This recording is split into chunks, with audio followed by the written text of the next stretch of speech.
Siri, play Big Buck Registry's Big Buck Deer Hunting Podcast. Okay, Big Buck Registry's Big Buck Deer Hunting Podcast coming up. Thank you. Big Buck Registry's Big Buck Podcast, episode number 74. The Carbon Molecule and Scent Control with Chris Beaber from Carbon Synergy.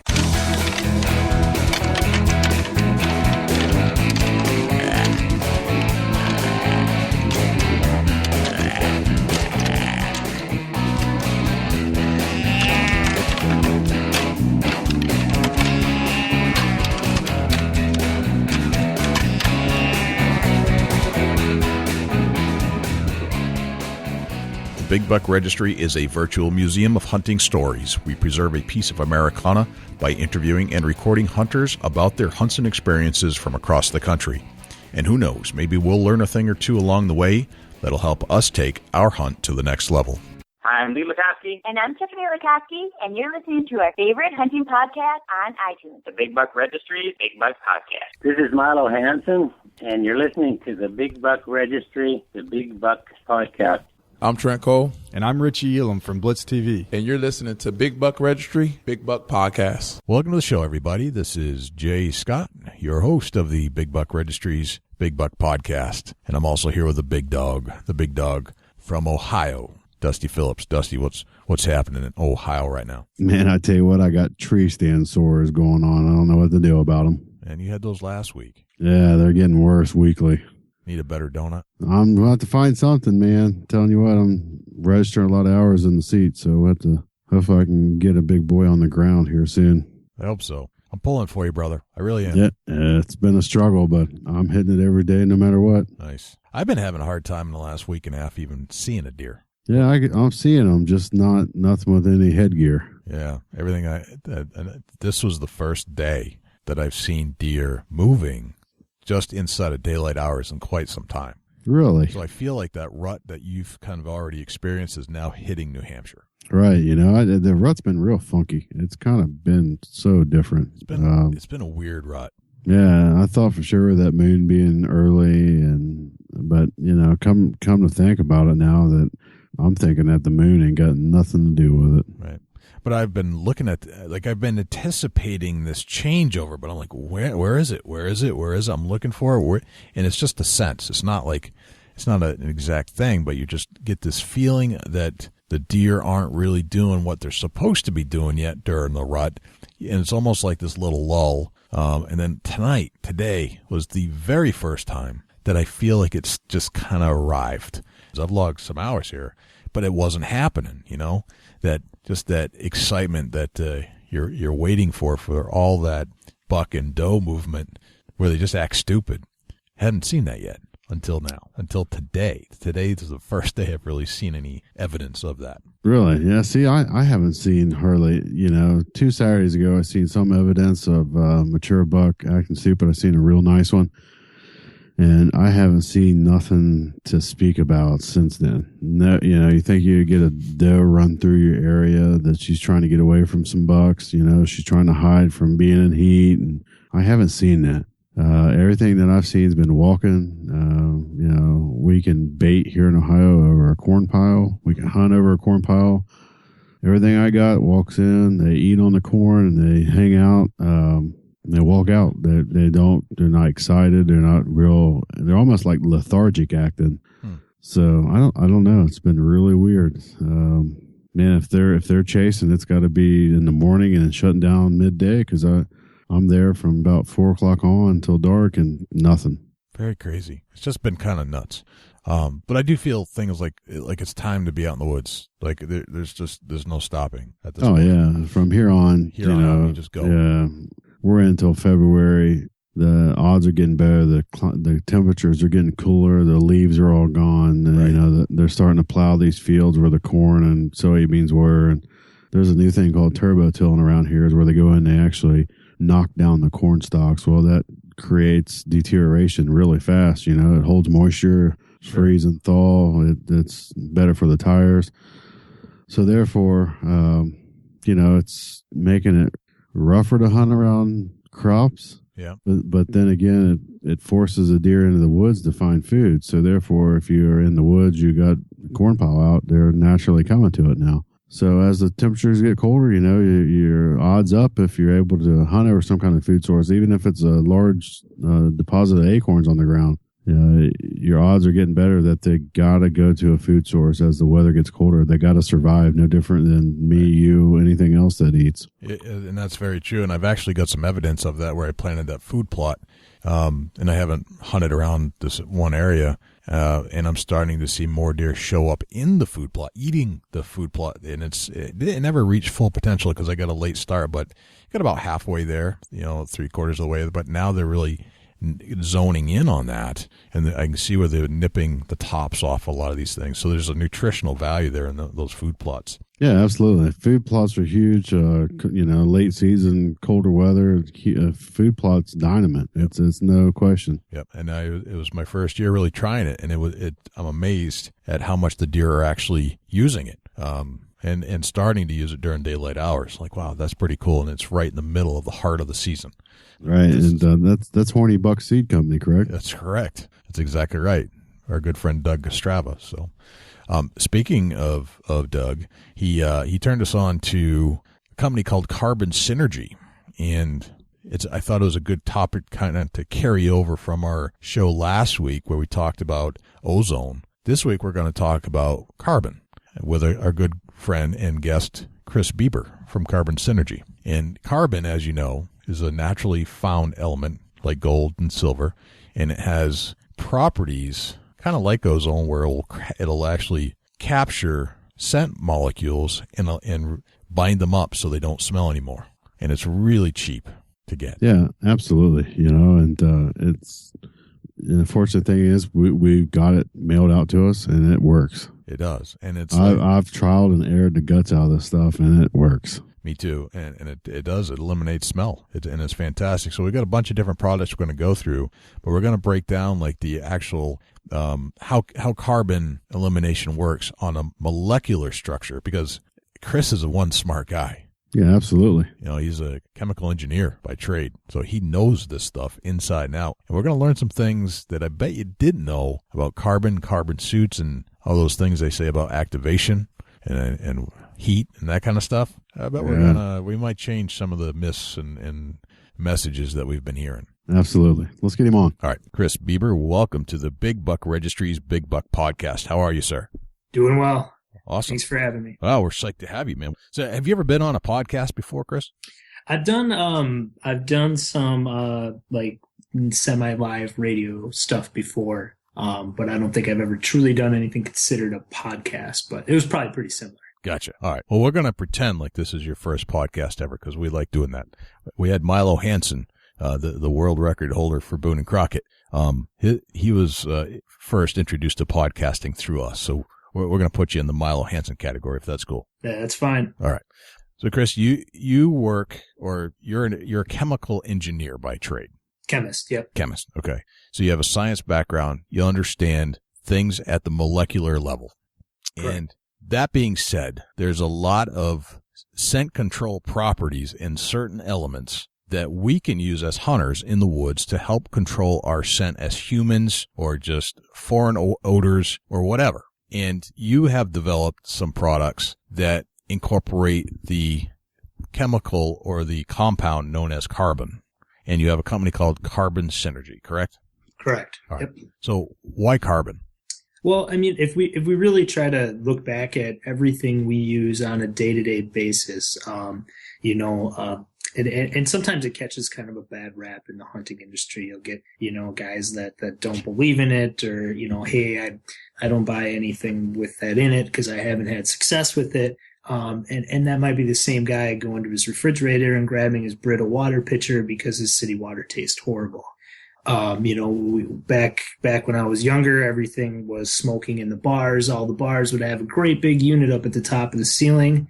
That air filter was running a carbon filter. Your Brita pitcher runs an activated carbon filter. So it's not uncommon for us to see in everyday use us using carbon to attack odors or to clean up smokestacks in industrial situations. So, I mean, it's all over out there. It's just something that, when we apply it to what we do, it gives us a really broad range, scent absorption properties that we can use in the field, that really is kind of taking a lot of the things that we might encounter in the field or odors we might create and try to keep them out of the air and keep them out of our deer's nose and give us any advantage we can, which we all know will take everything we can get.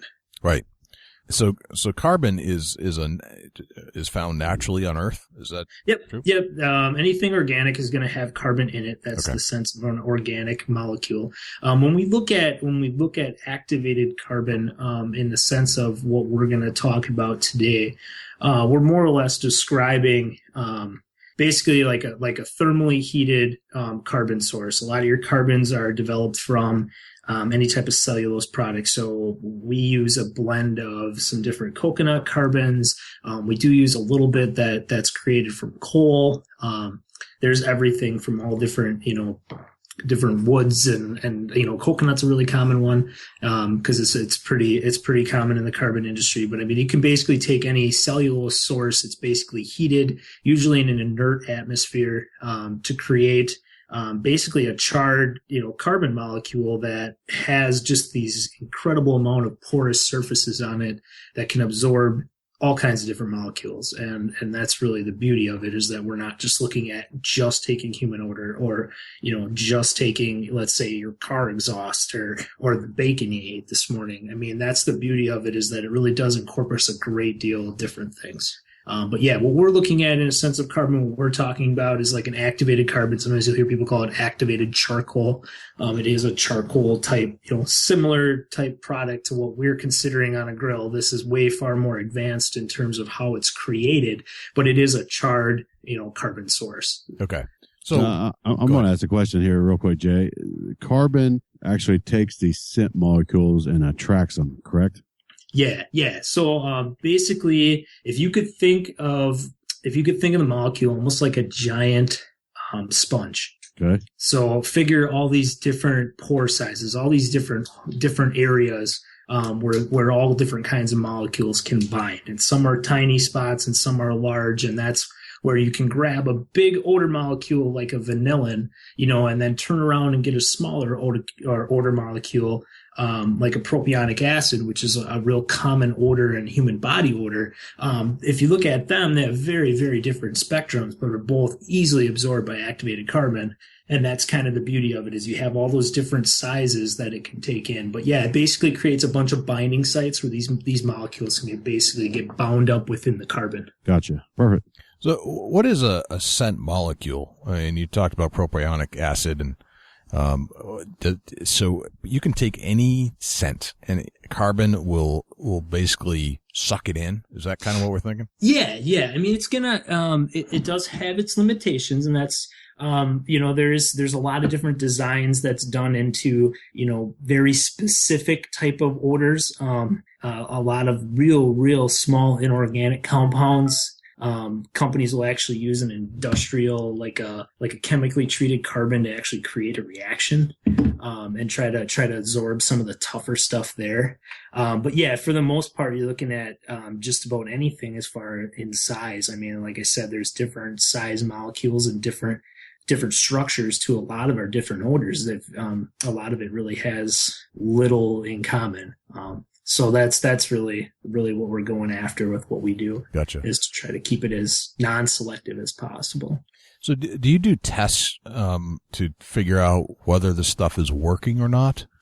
Yeah, it's kind of a nice question, because it's we actually can take this and just apply it to just anybody that might own the product. One of the simple tests we do, and granted, we don't have a nose like a deer, but hey, it's what we're born with. So what we can do is, let's take something like what we would do a lot for a demo would be like, think of something horribly scented, raccoon urine or fox urine or some of the cover scents from back in the day. Right. I'll take that on a Q-tip, and I'll rub a little on the back of my hand. And then if we take our carbon synergy powder and just put maybe a not even a pea-sized portion on it, just a tiny little amount on top of that odor. Rub it in with your finger and take a whiff, and you should no longer get that scent. You can do all that type of real-world testing, kind of on your own, and see it for yourself. Now, granted, we're not a deer, but it's a great way to see the product in action working. We get a lot of feedback from our customers that are using it in all different kinds of crazy ways. Hey, I have an old trash can I use to, when I process my deer, I cover the whole bottom of it with carbon. And if it has to sit a week before the trash comes, I don't smell it. We got people that put it under their kitty litter trays. We see everything from our customers. So there's a lot of, it's easy for somebody to take on their own, try it on something, try it on, we have guys that'll, try it on a little dab of cologne. The one warning I give with cologne is that it's made to go up in the air. So you might get it in the air, but if you do something like that, back of your hand, a little coon urine or anything else nasty you can think of, some sardines or something like that, and then just put a little bit on the back and rub it in and see what happens. And you'll be really surprised how fast it takes it away. Very interesting. So you've developed some products that contain carbon. I have some other questions I want to get into in a little bit. But let's just talk about the products you have available today. And I have them, because I was sent some samples to try out. One of which is this black powder. What is that? Okay, so that's our base product, and that's kind of what I've been referring to already. What our carbon synergy powder entails is just an activated carbon. It has an antimicrobial silver blend in it. We recommend, although like I said, you'll run into a million different ways to use it. We recommend you mix it up with water. We have guys use a 5-gallon pail or a, basic one, a big plastic tote, and it'll actually make 6 gallons of a water mix. And we just tell you, mix it up with water, dip your clothes in it. You don't have to soak them. Just pull them out, wring them out a little bit, and hang them up to dry. And that water helps kind of carry that carbon into the fabric of your clothing. And then when it dries, you already have it in there. So then you're not looking at, spraying every time you go out. You have it in your gear already, store it away, and you're good to go. Gotcha. The other 2 products we sell are auxiliary products to that. We have a scent-free, no UV laundry detergent. It's enzyme-based. It's super powerful, so it actually is going to get your stuff clean, and then take the scent away in the wash cycle. Now that's not an activated carbon-based product. It's just a very high-end enzymatic laundry detergent. And then we also have a hair and body wash. Our hair and body wash is designed with like a coconut-based surfactant. So it's not quite as drying as some of the other products are out there on the market where, you use it for a whole week and you feel like your skin's going to come off. So we really targeted something a little more moisture, in the skin. So that too is going to rinse scent free. It's a real simple product, and all 3 of them are made in USA, packaging and the whole 9 yards. Gotcha. So. I've tried the hair and body wash, and it seems pretty good. It's purple, right? It's purple in color. Mm-hmm. But I've been using it like I'd use Head and Shoulders, and it's kind of like my routine when I get into hunting season, because I never know exactly when I'm going to be hunting. It might be just after work, and I'm not going to shoot home to take a shower to go out, but I'll kind of use all that same stuff in the morning before I head out. Yeah, and we get that from a lot of our customers that, come, maybe September 1st until the middle of January, they don't use anything but our scent-free hair and body wash, and they don't wash their clothing in anything but the scent-free soap until they get to, beyond the season. So, right. And like I said, it's nice because when you use it repetitively like that, you're not running into a lot of the drying issues that some of the other products did in the past. Gotcha. I mean, and the whole purpose of this show is so that we can illustrate verbally how these things work to reduce odor so that you can be more successful in the field, so that the big whitetail buck who has a nose from better than anything you've ever seen won't bust you as easily as they would if you didn't use these products, type thing. So that's the purpose. So now you mentioned that the black carbon is you can put it in water and you can soak your clothes and dry it after, and that's kind of like an ultimate shield, so to speak. Mm-hmm. But you can use it in a spray as well. Yeah. It'll run out of any type of pressurized sprayer. So don't think like a little trigger sprayer like you would see at a barber shop. Think like a weed sprayer, like a Hudson wand sprayer. They make a really nice little small version of it now. It's probably about a half gallon, and it has a little handle on it and a little trigger, but it has a pump on top of it. Yep. I think they run like $6-7 at most of the home improvement stores. Okay. That's what we'll use it in. The nice part about that is I can get that on my boots before I walk out in the field. I use it to do ground blinds, tree stand seats, some of these things that just really don't kind of feasibly think about dipping into a solution. So yeah, that's a really great way to cover kind of the in-betweens, you know, and when the weather turns really cold and you're not going to be hauling that thing around because it'll be a frozen rock. We use the powder dry a lot too. It's skin safe. Like I said, everything's sourced from the US.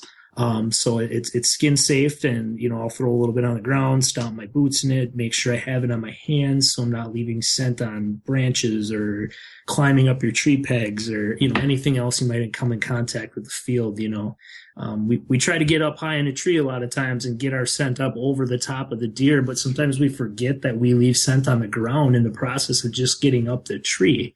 And that we might be leaving scent on the ground. So, yeah, it's super versatile, and that's really where we draw a lot of customers from, is just hey, I can use it for anything type situation. Now that's interesting because, and you're right, because a lot of these other sprays come liquid already. You can't get them out of the powder form. You can't get them in a powder form. So when it's freezing cold out and you leave your bottle in your truck and it's frozen solid, you're stuck. You have no way to cover your scent. So yeah, correct. Having it in a powder format is actually kind of cool because you can essentially, powder yourself up, so to speak, like you would, you know, I watched my wife do some powdering in the bathroom in the morning. You could kind of do this on your boots.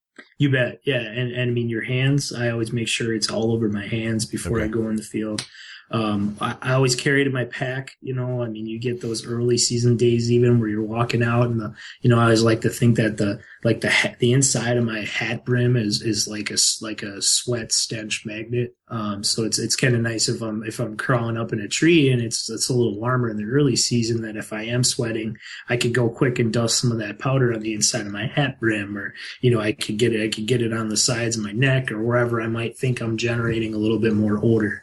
And like I said, it's totally skin safe and it washes off with soap and water. A lot of us use like an unscented baby wipe when we're at the shows to, you know, kind of show people the demo and clean it back off again. Right. But yeah, we have guys use this face camo. And again, like I said, it's not going to bother your skin at all. So it's nice to carry it in the field. You know, you generate scent when you're out there too. Fascinating. What's the shelf life on a bottle of the powder? As long as you keep the actual bottle itself sealed up, I mean, we could easily hold on to a bottle for 10 years.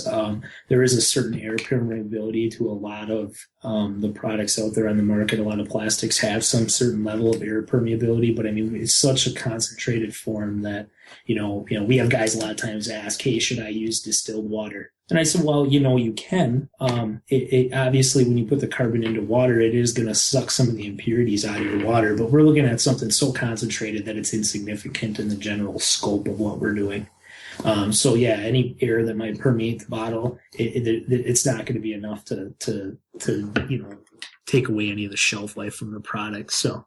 Gotcha. And we package our stuff. We try to do our stuff as fresh as possible. We don't want to have products sitting on our shelves for 5-6 years and then turn around and sell it to a customer. So we make sure we turn our stuff over pretty fast, so you're getting the freshest stuff we can get. Awesome. All right, so let's talk a little bit about like carbon in suits. And you mentioned heat activation. Do we need to keep this stuff hot in order to make it work? No, not at all.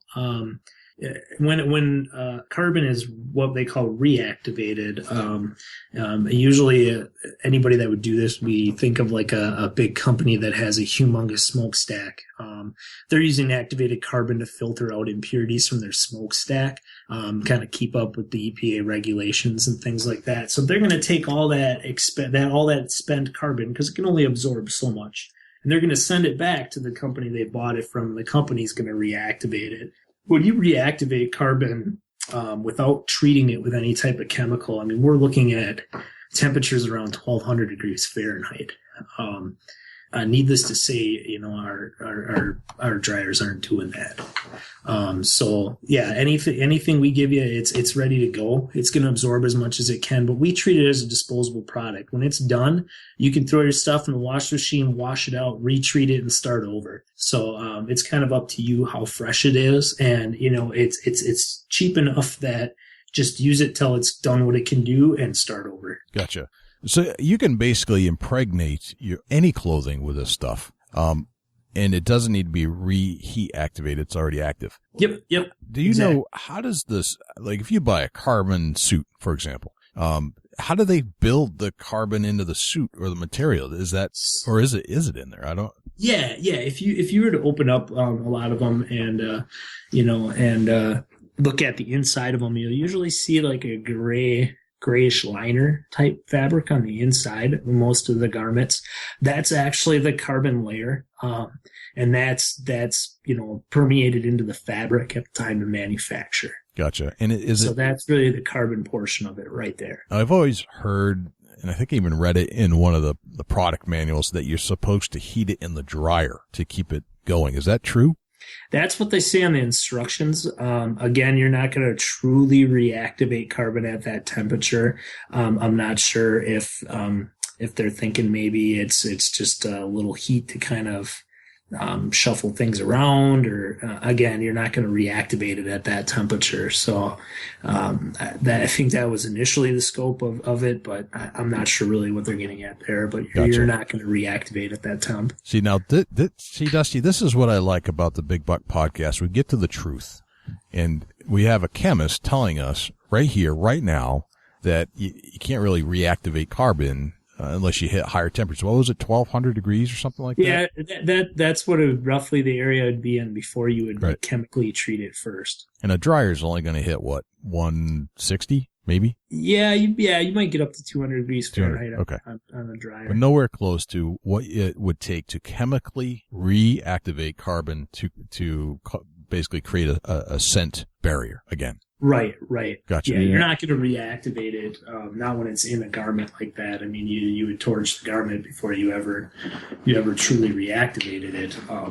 And I know they've changed some of the policies on that. Again, I don't keep super close up to date on what they're claiming now, but and we run into guys that like the camo and like the product. We even run into some people that really believe in it.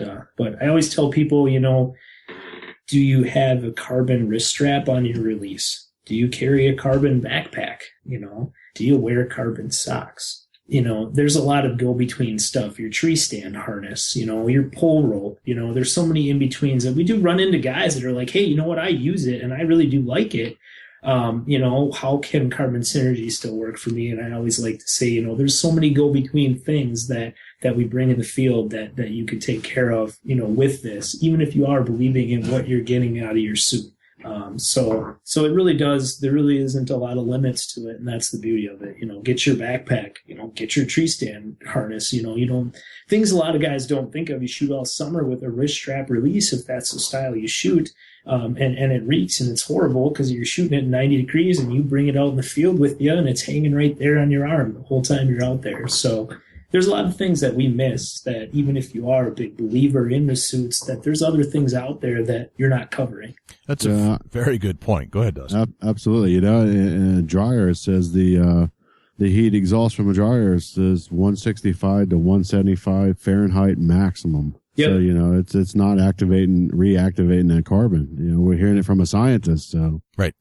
So. Yeah. And you guys are welcome. I mean, there's a lot of good information out there too from some of the carbon companies that actually manufacture activated carbon that'll kind of give you the details on how they go about reactivating, because reactivating is a big part of their process in recycling the carbon that they sell. Gotcha. All right. That's awesome. All right. So. You brought up a good point, though. So let's talk about some of those other items that you can use the carbon powder into a water-soluble type situation. So what I'm saying is you take the carbon, you put it in water, it becomes either a soakable thing where if you want to soak it in that material, or a spray. what things should we be looking at? Because you've probably experimented with this while you're going into the field. What things do we tend to forget about spraying down that we should be spraying down that we can without really interrupting the mechanics of the item? What do you do? So what a lot of things, like I said, that we forget about are things like our wrist straps and stuff like that. If I can dip something, I will. And again, you don't have to soak it in the solution. It can just go in and out. It doesn't take much. But for things that, you don't want to have any sort of, carbon that might build up on it, think like your bowl, like the handle of your bowl. What a lot of times I'll do is I'll just dip, an old rag or something in the solution and wring it out real well. So it's almost like a damp washcloth, and I'll just gently wipe down some of things like that. Maybe the non-electrical parts of the outside of your camera, or, I'll just get the outside of my bowl a little bit. I don't want to get anything into anything electrical that might cause problems, but, or a lot of times I'll just store that stuff right in with my hunting clothes. My camera and camera bag just live in the tote with my hunting clothes, so that all the carbon that's in there and in the clothing and everything kind of hopefully gets a little bit of any of the odor that's on the outside of it now. But yeah, we do tell you, be a little careful, especially with the dry powder, getting it in any type of electronic thing where you might run into issues, just like, getting it dirty. Gotcha. But yeah, think about your bowl. A lot of guys don't think about the outside of their boots, the soles of your boots. I know where I am in northern Wisconsin, where I hunt, is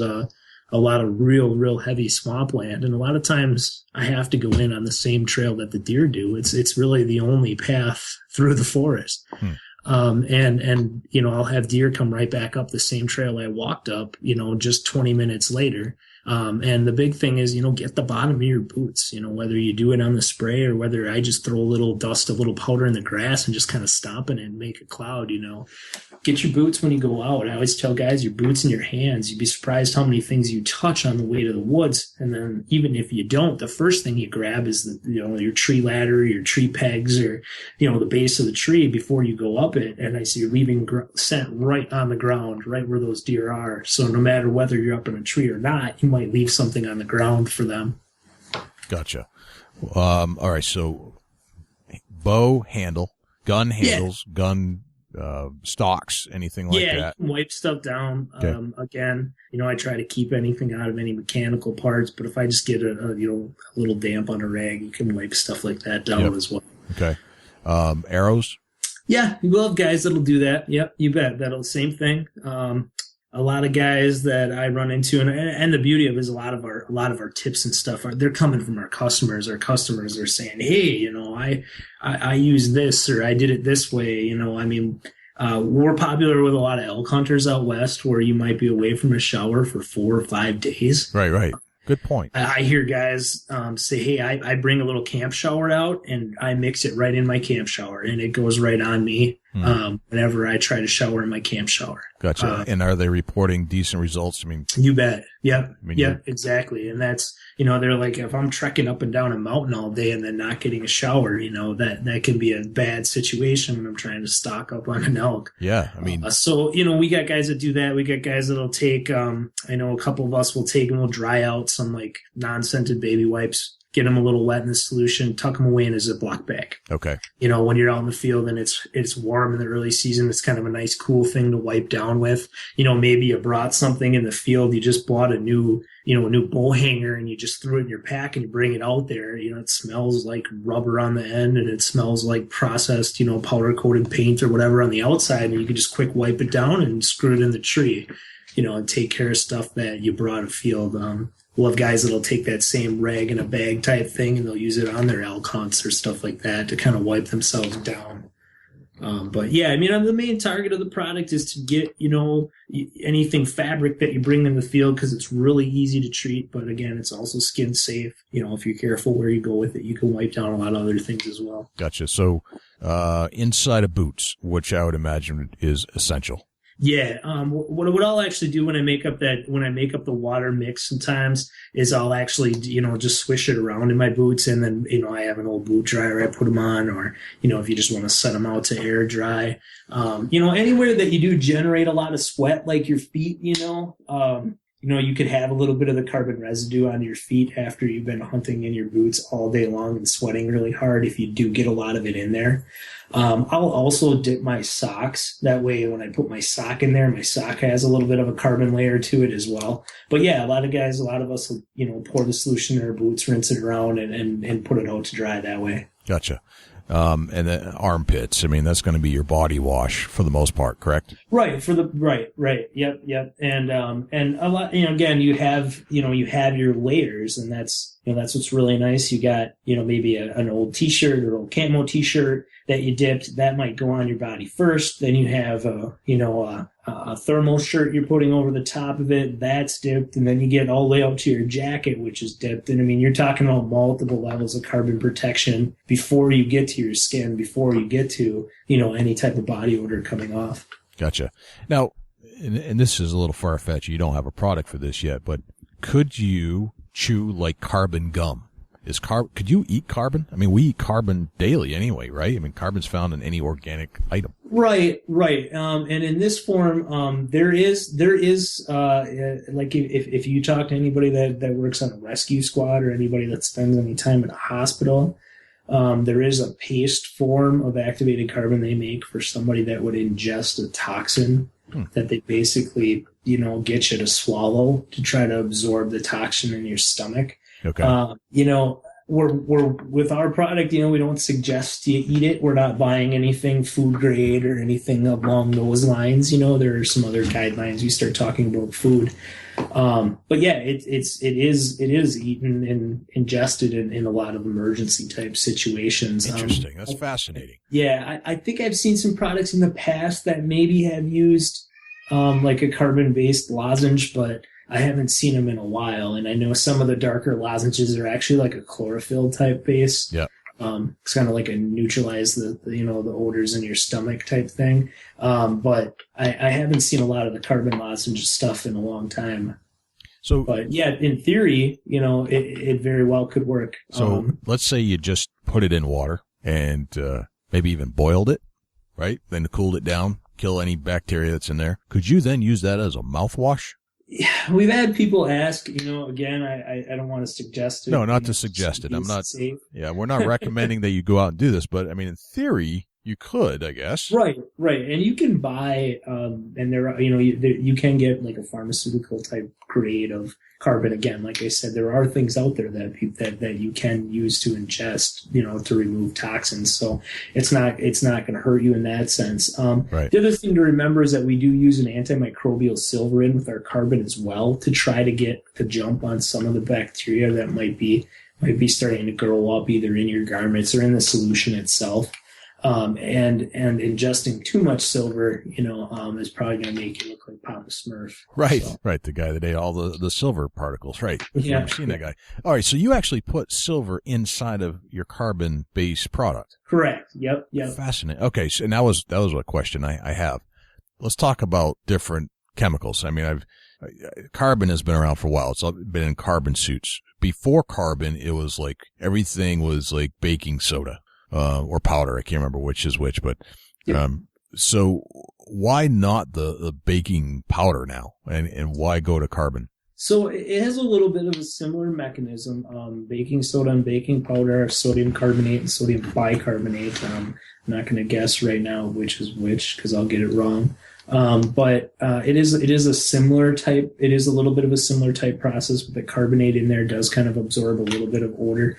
When you're not looking at anywhere near the potency of like an activated carbon, we're talking about a granular product that was basically designed for absorption. The other issue that you run into with a lot of the baking soda based things is you might be looking at 2% in water maybe. Okay. You're looking at a pretty tiny amount in the the premixed solutions. So Even if you think about, using like an open box of baking soda in your refrigerator to try to absorb some of the odors in your fridge, it works. It only works to a certain extent, and carbon has some of the same limitations there as well. It's only going to absorb so much, and that's why we treat it as a disposable product. But as far as comparing it to baking soda, you're looking at a lot more potency, and you're looking at a lot less. It's a lot less selective. Gotcha.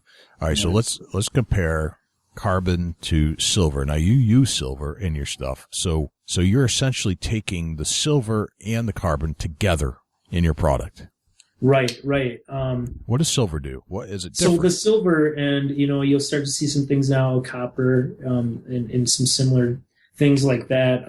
Those metals are natural antimicrobial and antiviral agents. A lot of that goes back all the way to biblical times, where they were storing milk in silver jugs because it wasn't spoiling as quickly.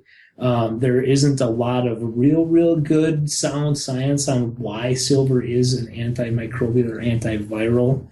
To our best guess, it's lysing cells. And it's even more, it's even more in the dark as far as how it's an antiviral, but it does have results, and there is data out there showing it, everything from dental work to, like I said, there's, you'll see, silver in like DuPont's, microban, some of their microban materials is like a silver base. The target for our like silver or copper or any other metal like that is just as an antimicrobial.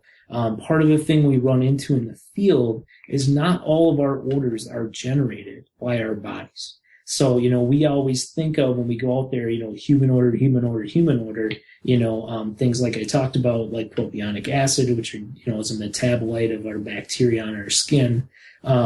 And if we can maybe kill those bacteria, we might prevent that from getting there. That's where you get a lot of antimicrobial soaps and stuff in the process of bathing, but it's not all generated from those bacteria. And even if you could control all your bacteria, if you walk past the truck when it's running, you just absorbed a bunch of fumes from your exhaust. And that has nothing to do with bacteria. Something you ate earlier that day has little to nothing to do with bacteria if it's still on your skin or on your breath.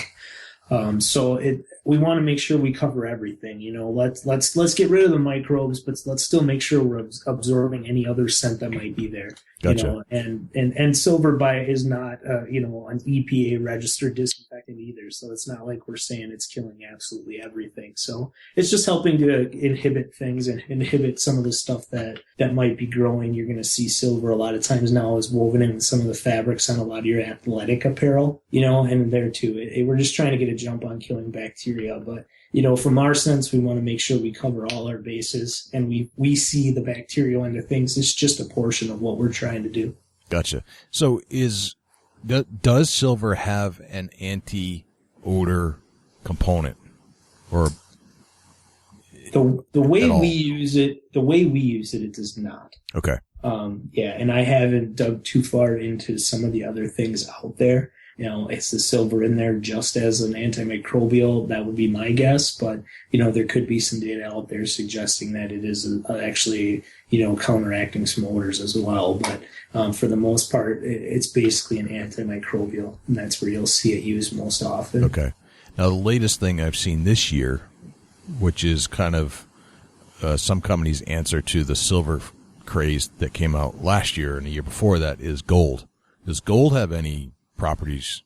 You're kind of in a similar boat there when you're looking at a lot of those like heavy metal type compounds are just have some antimicrobial properties to them. I haven't looked too deep into anything gold. I hate to be the one paying for it, but right. Yeah, again, you're as far as my knowledge extends, you're looking at mostly antimicrobial type things. Okay, so and that you make a good point there. So silver and gold are both very expensive, even if they do have anti-odor properties.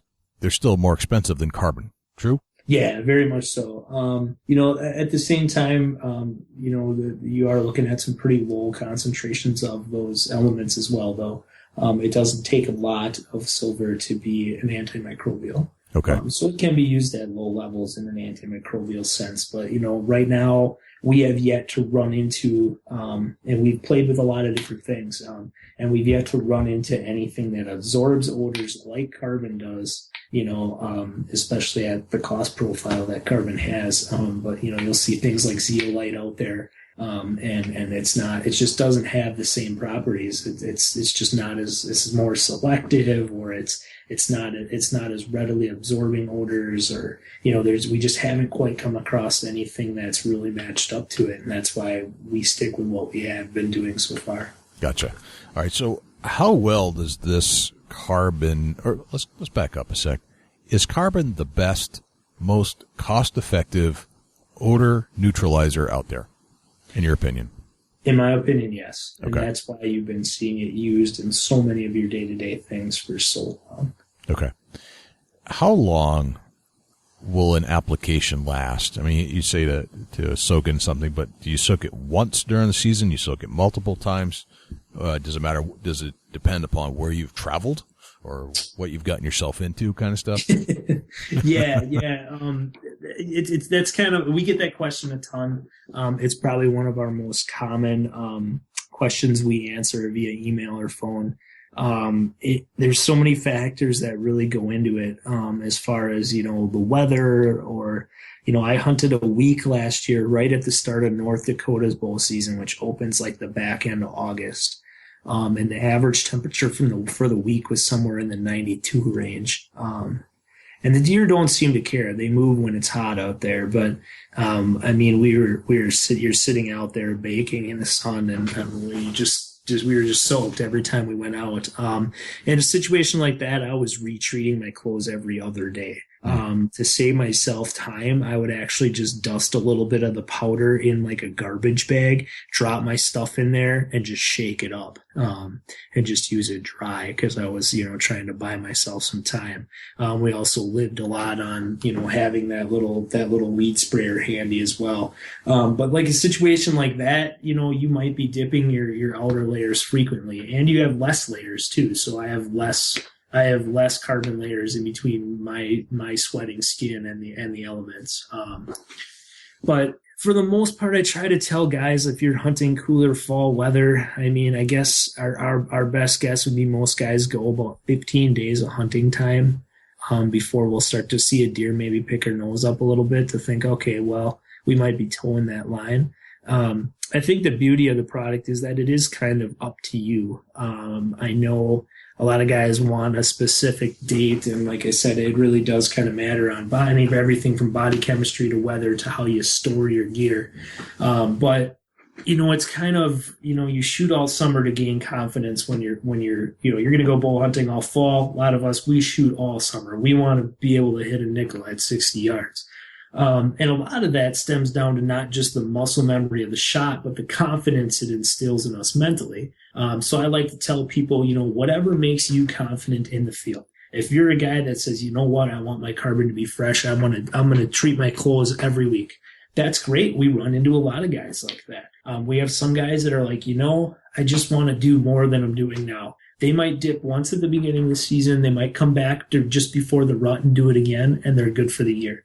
Again, a lot of variables, but I always like to tell people it's kind of up to you, and that really is a nice part of the product, is that we're letting you decide how fresh it is. It's really a confidence thing for you. Gotcha. Very good point. Dusty, what else you got? What's some odors that a normal everyday hunter could run into that the carbon will not get rid of? There's not a lot of them out there. We try to blend some different types of carbon together to try to cover as broad of a spectrum as we can. One of the things I had talked about a little earlier is that we're some real small inorganic odors, and there's not a lot of them. Most of them are anything sulfate related. Hydrogen sulfide is a real simple, small, HS, real small compound, and that can be a little tricky sometimes for carbon to absorb. If they are actually targeting that in a industrial setting, that's usually when carbon is chemically treated to try to create a reaction with that, instead of just hoping it absorbs in the compound. You might also be gearing your carbon with a lot smaller pore sizes to try to grab some of that smaller stuff. But as far as I can think of right now, that's really the only one that might sneak past are things like a hydrogen sulfide, like a real tiny inorganic molecule like that. Which, I mean, you do come into contact, I guess, with some of those things once in a while, but yeah, there's not a lot of things out there that are going to have a pretty good chance of being absorbed by the product. Gotcha. Another way, what's proper storage on something that you're wanting to keep the carbon treated clothing in? Would you recommend anything in particular to store it in? Yeah, we see a lot from a lot of different guys. I have a couple, I use a couple like big plastic totes. They're kind of on wheels. They're easy to get in out of the back of my pickup. And what I'll do is I'll actually take, there's some air holes in a lot of those totes. They're usually right on the handle. If you look, you'll see a couple little holes drilled in there. Right. And honestly, you could probably not even cover them up and be fine. I mean, there's minimal airflow that goes through one of those totes. I get a little anal about it, so I will tape over the handles, and try to get them somewhat airtight. The other thing I do is I'll take an old towel, an old laundry towel, old bathroom towel, and that's the last thing I dip. And then when I fold all my clothes up and put them in that tote, I drape that towel over the top, and then I snap the lid down, and I have one more barrier before it gets there. As far as things that are out in the field, Watson Airlock makes some really, really nice stuff as far as storing your apparel. They have some really, really slick, bigger bags that, don't just have like airtight type zippers, but they actually have a pad that folds out, because like for me, I change outside all the time. And they'll actually have a pad that folds out of the bag so you can stand on something in your socks. They have a compartment for your boots on some of the bigger bags. They really covered a lot of the things. They're really neat bags to look at. But we've seen guys do everything from taking a garbage bag and tying it up to, using a tote or, an old backpack and just dusting it really well with carbon on the inside and keeping the zippers tight. I mean, anything you can do to minimize the airflow in there, because the carbon will absorb odors out of the air. But we don't have to get too crazy carried away with it, but there is some really nice stuff out there to check out. So I guess if I had to make a recommendation, I'd really look at the Watson stuff. It's some pretty cool stuff. Right on. Let me ask you, is there any temperature that the carbon will not be effective in? Like say we get down in the negative 10s, 12, are we still good with the carbon? Yeah, you bet. Yep. And things will be dry they're dry at that point too. I mean, carbon does absorb things when it's wet as well, but, there's really no temperature limit to it in anything that we're going to encounter in a field. Right. Say we're out hunting and, right now the fall, you got moldy smells, you got, rotting leaves. Does that affect the carbon at all as far as what the carbon picks up? Will it, expire itself trying to fight the smells in the woods right now? Yeah, I mean, it's anytime it's out in the field, it's absorbing odor. But generally things you run into out there probably aren't going to be taking it too quickly. I guess I would tell people to treat their stuff sooner if they're guys that change and then jump in their truck and drive to their hunting spot. You probably encounter a lot more odor that's unnatural to the woods in that type of situation than you would out in the field, But yeah, I mean, you'll run into things. I used to change my stuff. I used to retreat my stuff a lot more when I bear hunted just because I was so close to that bear bait all the time. Right. But yeah, that's right now.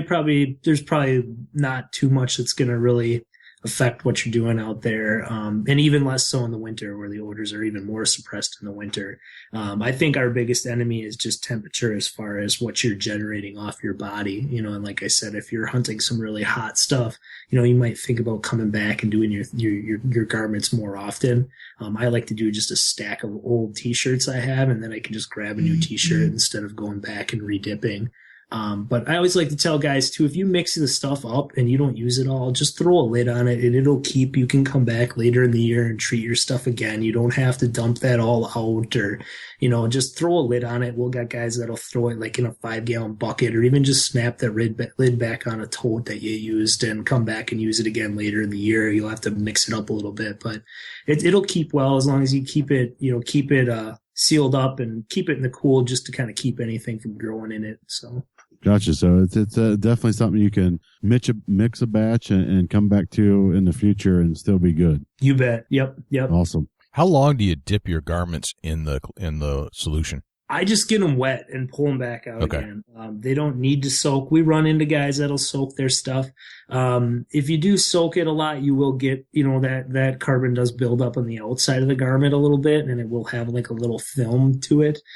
So I always tell people don't soak them too long. Sometimes we'll get guys that'll, hey, it's really dark. I said, well, yeah, if you soak it for a day, you're gonna, it can only hold so much, and then the rest of it just kind of deposits on the outside of the fabric. I also tell guys, if you do wear anything waterproof, like if you're wearing like Gore-Tex coat or Gore-Tex pants, turn them inside out and just get the inner layers, because the outside it's gonna kind of prevent that from penetrating through that Gore-Tex. I also will do stuff like that with just the dry powder on the outside as well. Just kind of throw a little powder in my toe and shake it up if it's something waterproof, because it will kind of repel the water from dragging it through the fabric. But otherwise, get your inside layers or use a dry shake on it. Gotcha. Awesome. So what led you to develop this product in the first place? Well, we had been working in some similar stuff in the industry before. And we had some ideas, with the silver and just to kind of take it to the next level, and so we ended up, starting up on our own and doing it on our own.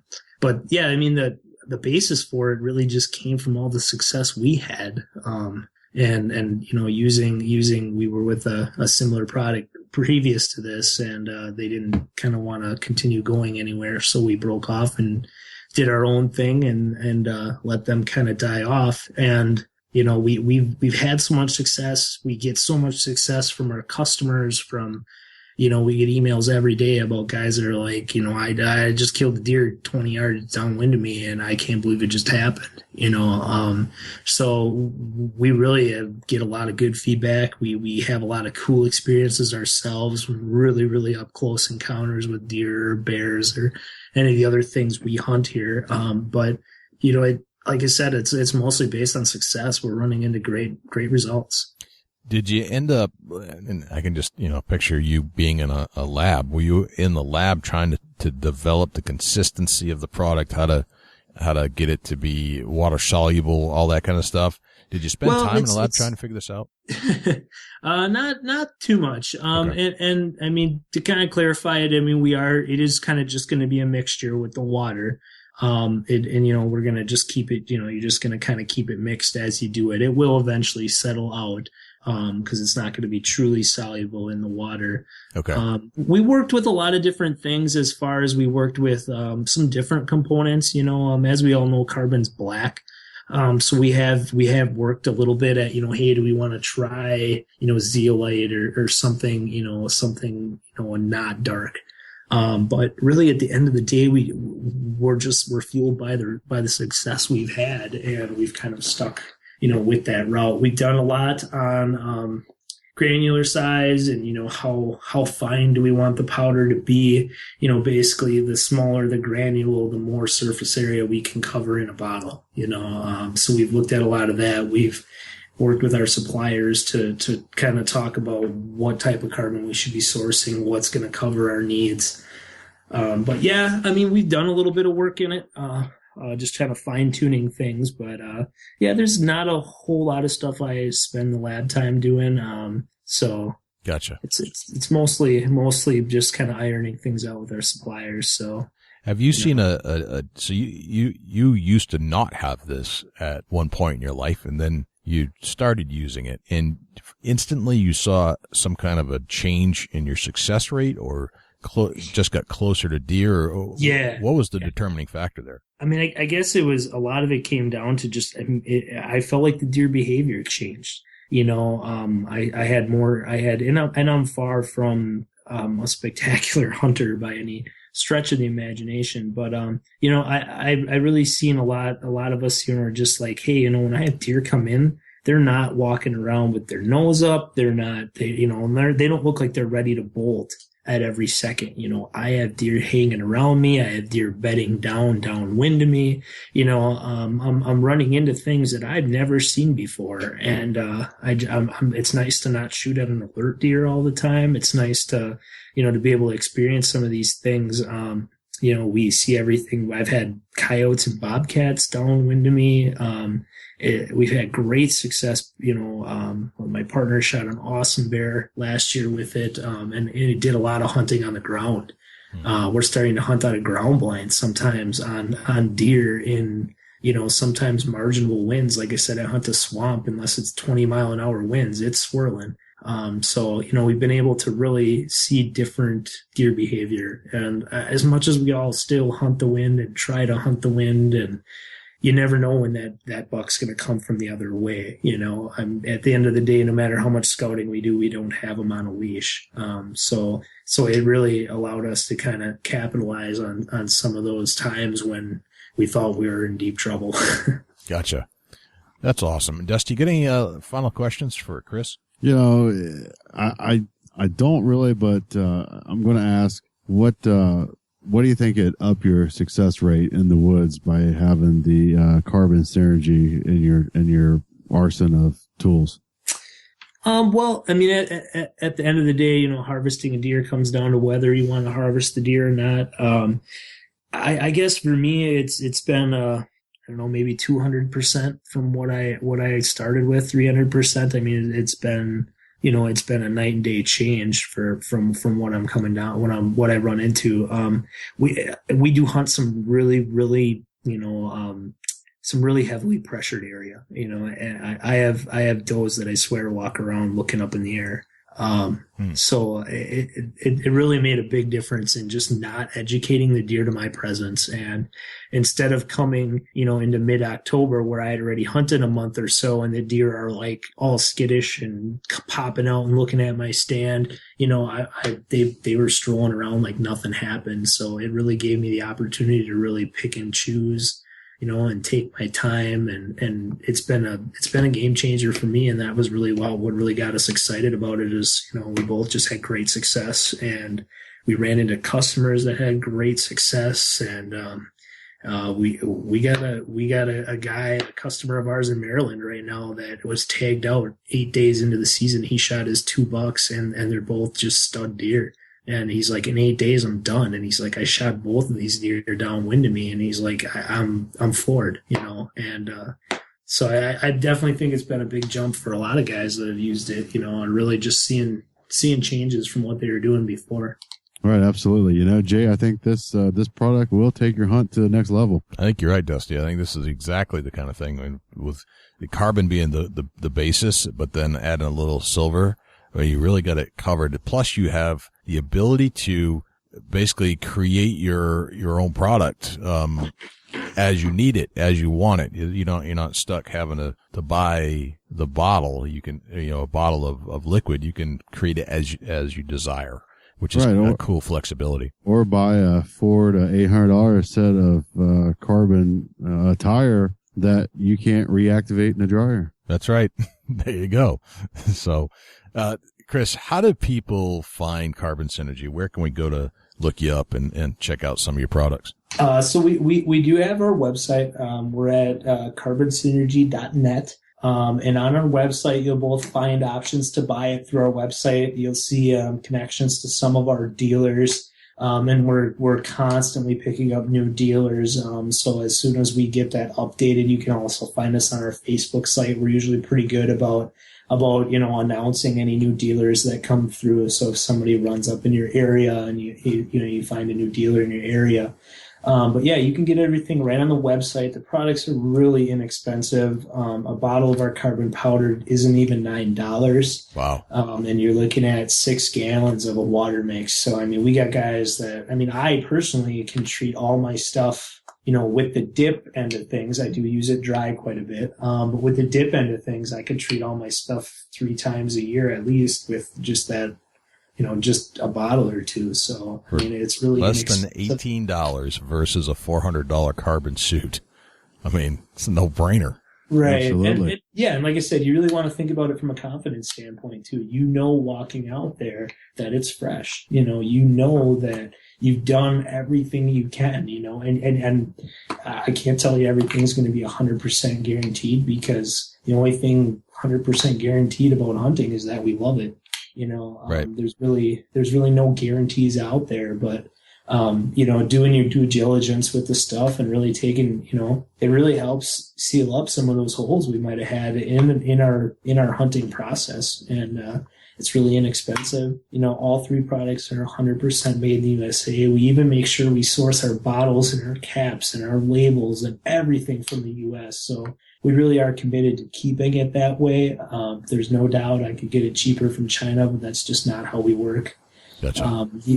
The other important thing to remember too is that you're buying our customer service. I mean, it's part of our product. If you have a question, email us, call us, let us know. We're happy to be here to help. We realize that we have a little bit of a hands-on product that sometimes takes some people a little bit of a learning curve to get used to what they want to do with it. But we always encourage people to ask. We're here to help. And it should be part of what you pay for when you buy something.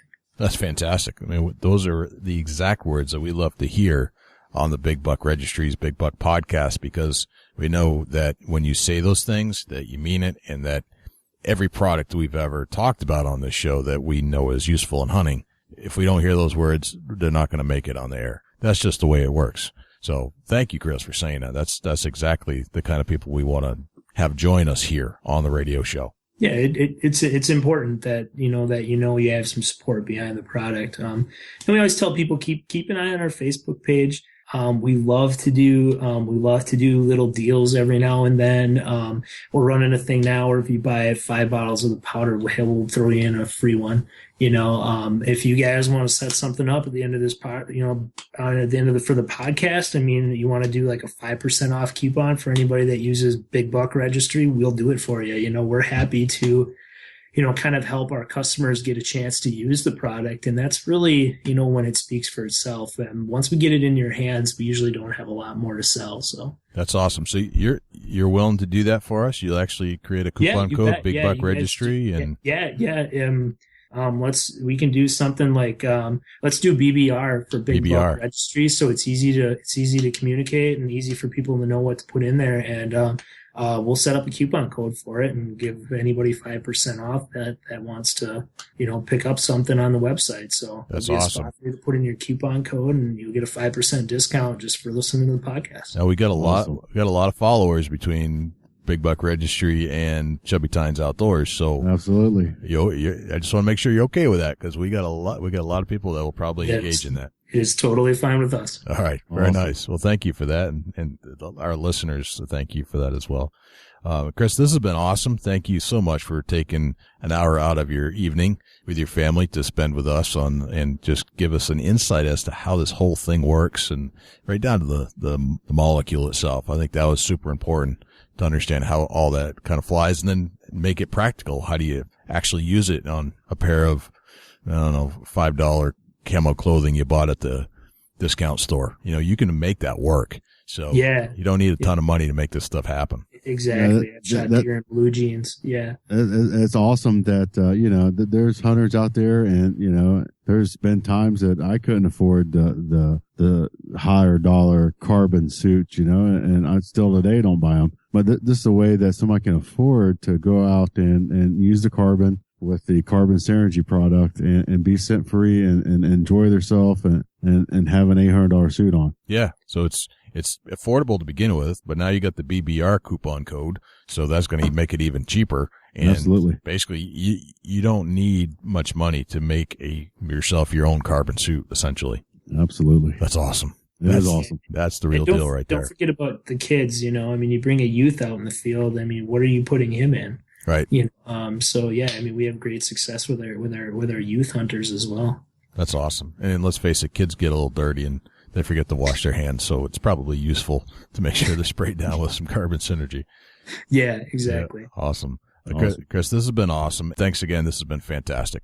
No problem, guys. Thanks for having me. Thank you. I want to say thank you to Chris Beaber for getting on and joining us on the Big Buck podcast and breaking down carbon to the molecular level and letting us know how that all works. Stuff I didn't really understand completely. Certainly have a science background and understood a little bit, but we just took it to another level. Yeah, absolutely. You know, there's a lot of things there that I had no clue about, as far as the carbon, what it does, how it pulls the scent and the molecules that it eats and it tracks, and it's crazy what the carbon can actually do for you. Yep. And how you can do it cheaply, because really carbon is just essentially, I might be saying this wrong, basically crushed up coal is really what it is. Yeah, in a sense, actually. Yeah, absolutely. So, and it's got an element, I mean, it's found everywhere.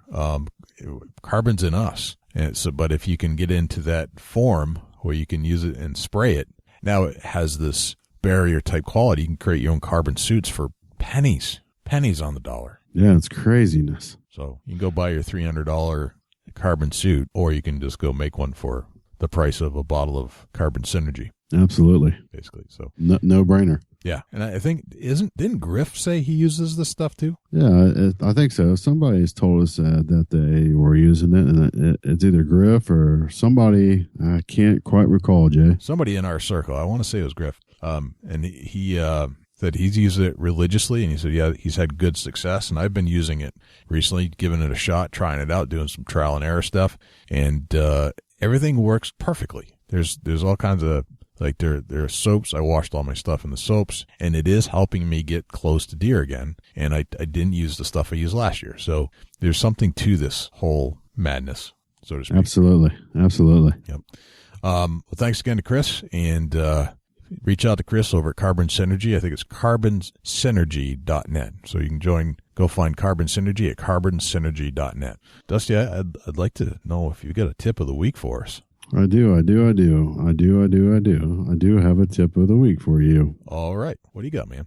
You know, it's coming into late season, and if you got you're having trouble seeing bucks, you got a big area that you're hunting, move your trail cameras. Take them to different areas on the piece of land that you can hunt. Find where these deer are bedding up, or they're feeding in a different location than they did in the late fall. Now's the time that they're going to change their patterns. And, you know, if you had a buck in the area, he's still in the area unless he's been killed. No doubt about it. He hasn't gone anywhere. He may venture out, find a hot doe, and that could get him killed. But he will be back if he's still alive. You just got to figure out where he's going to be. That's my tip of the week. I like that one. That's very good. Great tip of the week, Dusty. That's awesome. Very nice. Well, I think this has been a good show. It's been most informational, and we kind of get a little scientific nerdy on ourselves sometimes, but I think it's important for everybody to understand, and for you to understand that how this stuff works, the stuff that you're buying, the truth behind the stuff you're buying, I guess, is what I'm trying to get at. That's what I like to uncover here. Yeah, and the knowledge, you know, what it does for you, how it can help you, and, you know, you never know. It just may take your hunt to the next level. That's what we're here for. Yeah, you know, there's always room for improvement on all of our techniques. So if we can add one more piece to the puzzle for you, hopefully you score a big buck. That's what we're trying to do. Jay, how can the people reach out to you at the Big Buck Registry? Ooh, you want to go first? Do you want me to go first? Oh, you can go first this week. All right. It's bigbuckregistry.com. That's our website. You can reach us at 724-613-2825 for show feedback. You can reach us on Facebook at facebook.com/bigbuckregistry. Twitter is twitter.com/bigbuckregistry. YouTube is youtube.com/bigbuckregistry. See, there's a common theme here. If you'd like to share a picture of a big deer that you shot, it's getting... you're not going to believe this. We got well over 300 pictures that have to go on the Facebook page. I'm just getting slammed with pictures. So I'm actually ramping up the production line and doing, instead of one every 2 hours, I'm going to have to start doing one an hour, probably for a couple 24-hour stints, just to get caught up. That's awesome, though. Yep. So if you'd like to submit a buck, it's bigbuckregistry.com/mybuck. All the instructions are right there. Follow them to a T. Because of all the popularity we're experiencing with this particular aspect of our Facebook page, you're going to have to get in line, and you're going to have to get it in early. And please be patient. We're trying to get them up as fast as possible. And if you'd like to do a share for share, if you get an outdoor adventure, and you'd like to get some coverage on our site, it's www.bigbuckregistry.com/S4S. And please, I would invite you to come join us over at Stitcher, which is www.bigbuckregistry.com/Stitcher. And lastly, on iTunes. I'd invite you to come and just listen to our entire catalog of all of our podcasts dating back to 2 years ago or so, and 70 plus shows, all hopefully very informative of a particular subject matter in deer hunting. Hopefully you'll learn something there. Subscribe to the podcast, totally free. You get an update whenever that new show comes out, and you can just, hey, there's a new show. I'll go click on it, and voila, there's the new show. And give us a 5-star review if you could, if you like the show. Where can we find you, Dusty? Facebook.com/Chubby Tines Outdoors. You can also find me at Dusty Hunt Neck, and our new thing is Antler Life. Antler Life. I like that. Yeah, it's going to be interesting. See where that leads to. The Antler Life. Big buck, everywhere a big buck. Everywhere a big buck. Oh, man, this has been awesome. Thanks again for joining me for another episode, Dusty. It's always fun to talk to you, and I learned so much. Oh, absolutely, man. We're going to keep doing it and doing it and doing it and doing it for a long time. Absolutely. Well, I'm Jay Scott. And I'm Dusty Phillips. This is the Big Buck Registry's Big Buck Podcast. See you next week. Can't wait.